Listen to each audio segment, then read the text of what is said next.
चारों वर्णों और द्विज का परिचय। सूत जी कहते हैं, महर्षियों सनक जी के मुख से एकादशी व्रत का यह महात्म्य जो अप्रमेय, पवित्र, सर्वोत्तम तथा पाप राशि को शांत करने वाला है, सुनकर ब्रह्मापुत्र नारद जी बड़े प्रसन्न हुए और फिर इस प्रकार बोले। नारद जी ने कहा, महर्षि आप बड़े तत्वज्ञ हैं। आपने भगवान की भक्ति देने वाले तथा परम पुण्यमय व्रत संबंधी इस आख्यान का यथार्थ रूप से पूरा पूरा वर्णन किया है। मुनि, अब मैं चारों वर्णों के आचार की विधि और संपूर्ण आश्रमों के आचार तथा प्रायश्चित की विधि सुनना चाहता हूँ।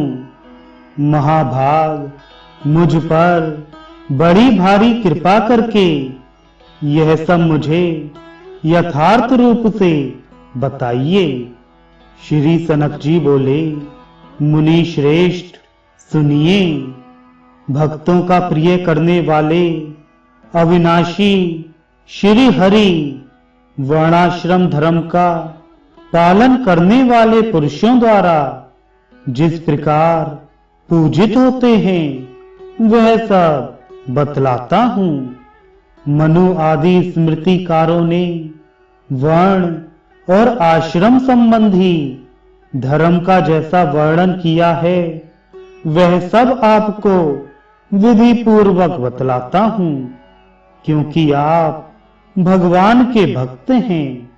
ब्राह्मण, क्षत्रिय, वैश्य और शूद्र ये चार ही वर्ण कहे गए हैं।